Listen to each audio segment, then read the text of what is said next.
প্রিয় দর্শক আসসালামু আলাইকুম, স্বাগত জানাচ্ছি আইডেস্ক নিউজ 24-এ। এই মুহূর্তে হাতে পাওয়া ভয়ঙ্কর কিছু আন্তর্জাতিক সংবাদ নিয়ে হাজির হয়েছি আপনাদের সামনে। ভিডিওর শুরুতেই থাকছে আজকের গুরুত্বপূর্ণ আন্তর্জাতিক সংবাদ শিরোনাম। পারমাণবিক ইস্যুতে ইরানকে ট্রাম্প, দ্রুতগতিতে আবার সবকিছু ধ্বংস করে দেব।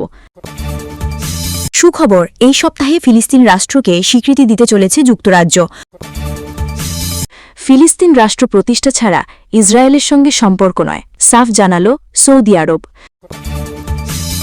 ইসরায়েলের সমালোচনা করেও দেশটির সঙ্গে ব্যবসা করছে 28 দেশ। ইরানে আবার হামলা হবে, আরও কঠোর জবাব দেওয়া হবে, হুঁশিয়ারি ইরানি পররাষ্ট্রমন্ত্রীর। নেদারল্যান্ডসের রাষ্ট্রীয় হুমকি তালিকায় ইসরায়েল। এতক্ষণ শুনছিলেন সংবাদ শিরোনাম, এবারে বিস্তারিত। তবে অনুরোধ থাকবে ভিডিওটিতে একটি লাইক করবেন এবং কমেন্ট করে জানিয়ে দেবেন আপনার মূল্যবান মতামত। এছাড়া আমাদের চ্যানেলে নতুন হয়ে থাকলে চ্যানেলটি সাবস্ক্রাইব করে আমাদের সাথে থাকবেন। ফিলিস্তিন রাষ্ট্র প্রতিষ্ঠা ছাড়া ইসরায়েলের সঙ্গে সম্পর্ক নয়, সাফ জানালো সৌদি আরব। ফিলিস্তিন রাষ্ট্র প্রতিষ্ঠা এবং গাজায় চলমান যুদ্ধ শেষ না হওয়া পর্যন্ত ইসরায়েলের সঙ্গে কোনো ধরনের সম্পর্ক স্বাভাবিক করবে না সৌদি আরব। সরাসরি এমন অবস্থানই জানিয়ে দিয়েছেন দেশটির পররাষ্ট্রমন্ত্রী প্রিন্স ফাইসাল বিন ফারহান আল সৌদ। বিশেষজ্ঞদের মতে ইসরায়েল ইস্যুতে রিয়াদ এতটা স্পষ্ট ভাষায় অবস্থান আগে কখনো প্রকাশ করেনি। সোমবার 28 ফেব্রুয়ারি নিউ ইয়র্কে ফ্রান্সের পররাষ্ট্রমন্ত্রী জন-নোয়েল বারোর সঙ্গে এক যৌথ সংবাদ সম্মেলনে এই মন্তব্য করেন ফয়সাল। এর আগে তিনি সৌদি আরব ও ফ্রান্সের যৌথ উদ্যোগে আয়োজিত একটি উচ্চ পর্যায়ের সম্মেলনে অংশ নেন, যার মূল প্রতিপাদ্য ছিল দ্বি-রাষ্ট্রভিত্তিক সমাধান বাস্তবায়ন। সংবাদ সম্মেলনে সৌদি পররাষ্ট্রমন্ত্রীকে প্রশ্ন করা হয়, যদি ফিলিস্তিন রাষ্ট্র প্রতিষ্ঠা নিশ্চিত হয় তাহলে কি সৌদি আরব ইসরায়েলের সঙ্গে সম্পর্ক স্বাভাবিককরণে আগ্রহী হবে? জবাবে তিনি বলেন, ইসরায়েলকে রাষ্ট্র হিসেবে সৌদি স্বীকৃতি সরাসরি ফিলিস্তিন রাষ্ট্র প্রতিষ্ঠার সঙ্গেই যুক্ত। গাজায় যখন গণহত্যা, ধ্বংসযজ্ঞ আর মৃত্যু চলছে, তখন এই মুহূর্তে সম্পর্ক স্বাভাবিককরণ নিয়ে আলোচনা করার কোনো অর্থ বা গ্রহণযোগ্যতা নেই। তিনি আরও বলেন, আমরা আশা করি এই সম্মেলনে যেভাবে একমত পোষণ করা হয়েছে তা আগামী দিনগুলিতে ফিলিস্তিন রাষ্ট্র প্রতিষ্ঠার বিষয়ে একটি গতি তৈরি করবে।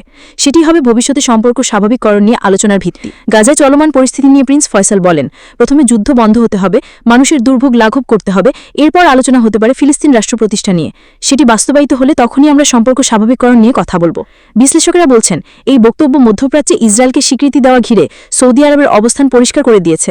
একই সঙ্গে গাজায় চলমান ইসরায়েলের আগ্রাসনের বিরুদ্ধে রিয়াদের কূটনৈতিক প্রতিবাদও স্পষ্টভাবে উঠে এসেছে। সূত্র আনাদোলু এজেন্সি। পারমাণবিক ইস্যুতে ইরানকে ট্রাম্প, দ্রুতগতিতে আবার সবকিছু ধ্বংস করে দেব। মার্কিন প্রেসিডেন্ট ডোনাল্ড ট্রাম্প ফের ইরানকে কড়া ভাষায় হুঁশিয়ারি দিয়েছেন পারমাণবিক সমৃদ্ধিকরণ ইস্যুতে। কয়েক সপ্তাহ আগে ইরানের 3টি পারমাণবিক স্থাপনায় মার্কিন হামলার পর এবার আরও কঠোর অবস্থান প্রকাশ করলেন ট্রাম্প। খবর আল জাজিরার। সোমবার দিন 28 জুলাই স্কটল্যান্ডে যুক্তরাজ্যের প্রধানমন্ত্রী কেয়ার স্টারমেরের সঙ্গে এক সংবাদ সম্মেলনে ডোনাল্ড ট্রাম্প বলেন, ইরান খুবই খারাপ ও অশোভন বার্তা দিচ্ছে, তাদের এমনটা করা একেবারেই উচিত নয়। ট্রাম্প দাবি করেন, আমরা ইতোমধ্যে তাদের পারমাণবিক সম্ভাবনাগুলো ধ্বংস করে দিয়েছি। তারা যদি আবার শুরু করে তাহলে আগের চেয়েও দ্রুতগতিতে সবকিছু ধ্বংস করে দেব। আমরা সেটা খুশি মনেই করব, খোলাখুলিভাবেই করব। এর আগে ইরান জানায় তারা বেসামরিক প্রয়োজনে ইউরেনিয়াম সমৃদ্ধকরণ কার্যক্রম চালিয়ে যাবে। এর প্রেক্ষিতে ইরানের পররাষ্ট্রমন্ত্রী আব্বাস আরাকচি বলেন, ইউরেনিয়াম সমৃদ্ধ করার অধিকার ইরানের রয়েছে। যুক্তরাজ্য, ফ্রান্স ও জার্মানির সঙ্গে আলোচনার আগে দেওয়া বিবৃতিতে তিনি এই অবস্থান স্পষ্ট করেন।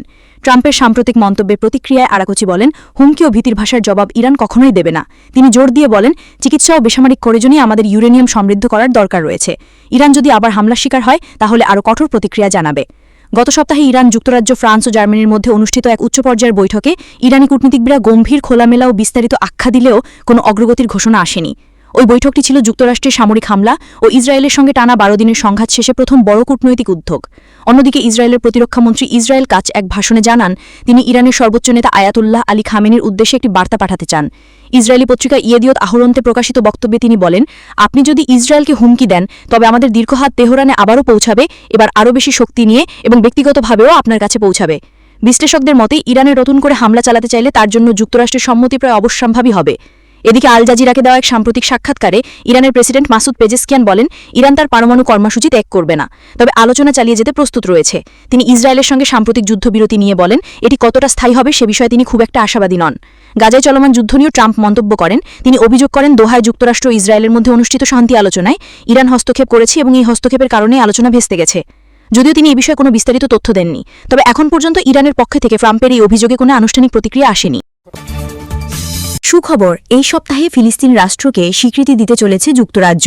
মধ্যপ্রাচ্যে টেকসই শান্তি প্রতিষ্ঠার দাবি এখন কেবল আন্তর্জাতিক পর্যায়ে নয়, বরং ব্রিটেনের অভ্যন্তরীণ রাজনীতিতেও কেন্দ্রবিন্দুতে উঠে এসেছে। প্রধানমন্ত্রী স্যার কিয়ার স্টারমারের নেতৃত্বে যুক্তরাজ্যের নতুন লেবার সরকার এই সপ্তাহেই ফিলিস্তিন রাষ্ট্রকে স্বীকৃতি দেওয়ার একটি পরিকল্পনা প্রকাশ করতে পারে বলে জানিয়েছে প্রভাবশালী ব্রিটিশ দৈনিক দ্য টাইমস। 2024 সালের জুলাইয়ে সাধারণ নির্বাচনে জয়লাভ করে লেবার পার্টি ক্ষমতায় ফেরে। নির্বাচনী ইশতেহারে তারা প্রতিশ্রুতি দিয়েছিল ফিলিস্তিনকে রাষ্ট্র হিসেবে স্বীকৃতি দেবে। যদিও ইশতেহারের সময়সীমা নির্ধারিত ছিল না, তবে এখন সেই প্রতিশ্রুতি পূরণের চাপে পড়েছেন স্টারমার। দ্য টাইমস জানায়, লেবার সরকারের মন্ত্রিসভার কমপক্ষে 7 জন সদস্য সরাসরি প্রধানমন্ত্রীর ওপর চাপ দিচ্ছেন যেন তিনি দ্রুত এই স্বীকৃতি ঘোষণা করেন। পাশাপাশি দলের ভেতর থেকেও ব্যাপক দাবি উঠেছে। টাইমস জানায়, প্রধানমন্ত্রী স্টারমার বর্তমানে ইউরোপীয় নেতাদের সঙ্গে একটি পরিকল্পনা ভাগ করে নিচ্ছেন, যার লক্ষ্য হল দীর্ঘস্থায়ী শান্তির ভিত্তি তৈরি করা। এই পরিকল্পনার অংশ হিসেবেই ফিলিস্তিনিদের নিজস্ব রাষ্ট্র গঠনের অবিচ্ছেদ্য অধিকারকে স্বীকৃতি দেওয়ার প্রস্তাব রাখা হচ্ছে। এই মুহূর্তে সংসদীয় দলের প্রায় 1/3 অর্থাৎ প্রায় 130 জন লেবার ব্যাকবেঞ্চ এমপি ফিলিস্তিন রাষ্ট্রকে স্বীকৃতি দেওয়ার পক্ষে অবস্থান নিয়েছেন। একজন প্রধানমন্ত্রীর মুখপাত্রের বরাতে পত্রিকাটি জানায়, স্টারমার এই বিষয়টি ইউরোপীয় স্তরে কার্যকরভাবে এগিয়ে নিতে চাইছেন।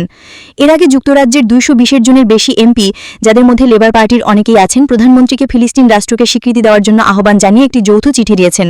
9টি ভিন্ন রাজনৈতিক দলের এই চিঠিতে বলা হয়েছে, আমরা আপনাকে অনুরোধ করছি আগামী সপ্তাহে নিউ ইয়র্কে জাতিসংঘের আয়োজিত সম্মেলনে ফিলিস্তিন রাষ্ট্রকে আনুষ্ঠানিকভাবে স্বীকৃতি দিন। তথ্যসূত্র দ্য টাইমস। নেদারল্যান্ডসের রাষ্ট্রীয় হুমকি তালিকায় ইসরায়েল।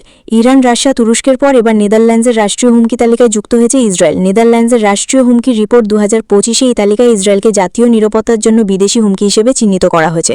সোমবার 28 জুলাই এক প্রতিবেদনে এই তথ্য জানিয়েছে মিডল ইস্ট আই সহ একাধিক গণমাধ্যম। নেদারল্যান্ডসের জাতীয় সন্ত্রাস দমন ও নিরাপত্তা সমন্বয়কারী সংস্থার ইনসিটিভির প্রকাশিত প্রতিবেদনে উঠে এসেছে, মত প্রকাশের স্বাধীনতাকে নিয়ন্ত্রণ করে রাজনৈতিক সিদ্ধান্ত নেওয়ার জন্য এই তালিকায় নাম উঠেছে ইসরায়েলের। এ ধরনের কর্মকাণ্ড গণতান্ত্রিক মূল্যবোধের জন্য হুমকি তৈরি করে এবং বিদেশি হস্তক্ষেপ ও প্রভাব বিস্তারে ঝুঁকি বাড়া। দেশটির উপর সম্ভাব্য হুমকির চিত্র তুলে ধরার পাশাপাশি অর্থনৈতিক চাপ, গুপ্তচরবৃত্তি ও সামরিক হুমকির মতো হুঁশিয়ারিও তুলে ধরা হয় এই প্রতিবেদনে। ইসরায়েলের সমালোচনা করেও দেশটির সঙ্গে ব্যবসা করছে 28 দেশ। গাজা ইসরায়েলের বর্বর হামলা চলছেই, ফিলিস্তিনিদের মৃত্যু কোনোভাবেই থামছে না। এমন পরিস্থিতিতে বিশ্বের 28টি দেশের পররাষ্ট্রমন্ত্রীরা ইসরায়েলকে এই যুদ্ধ বন্ধের আহ্বান জানিয়ে একটি যৌথ বিবৃতি দিয়েছেন। এসব দেশ একদিকে যুদ্ধের নিন্দা করলেও অন্যদিকে ইসরায়েলের সঙ্গে কয়েক বিলিয়ন ডলারের বাণিজ্য চালিয়ে যাচ্ছে। কেউই অস্ত্র বিক্রি বন্ধ করেনি, অর্থনৈতিক নিষেধাজ্ঞাও দেয়নি। দেশগুলো হলো Australia, Austria, Belgium, Canada, Cyprus, Denmark, Estonia, Finland, France, Iceland, Ireland, Italy, Greece, Japan, Latvia, Lithuania, Luxembourg, Malta, Netherland, New Zealand, Norway, Poland, Portugal, Slovenia, Spain, Sweden, Switzerland ও যুক্তরাজ্য। দেশগুলোর মধ্যে Belgium, France, Ireland, Italy, Japan, Netherlands, Poland, Spain, Switzerland ও যুক্তরাজ্য ইসরায়েলের সঙ্গে বছরে $1 billion বেশি বাণিজ্য করে। ইসরায়েলের সঙ্গে এসব দেশের ব্যবসায় প্রধানত গাড়ি, চিপস, ওষুধ ও প্রসাধনী পণ্য লেনদেন হয়। যেমন আয়ারল্যান্ডে ইসরায়েল থেকে $3.58 বিলিয়ন চিপস আমদানি হয়েছে। আবার ইতালি ইসরায়েলে $3.49 বিলিয়ন পণ্য রপ্তানি করেছে। এই 28 দেশের মধ্যে আয়ারল্যান্ড ও স্পেন 2024 সালে ফিলিস্তিনকে রাষ্ট্র হিসেবে স্বীকৃতি দিয়েছে, কিন্তু তা সত্ত্বেও তারা ইসরায়েলের সঙ্গে বাণিজ্য বন্ধ করেনি। বিশেষজ্ঞরা বলছেন, যুদ্ধবন্ধের কথা বলা এসব দেশের উচিত ছিল কঠোর ও বাস্তব পদক্ষেপ নেওয়া, যেমন অস্ত্র নিষিদ্ধ করা, অর্থনৈতিক নিষেধাজ্ঞা দেওয়া বা সম্পর্ক ছেদ করা।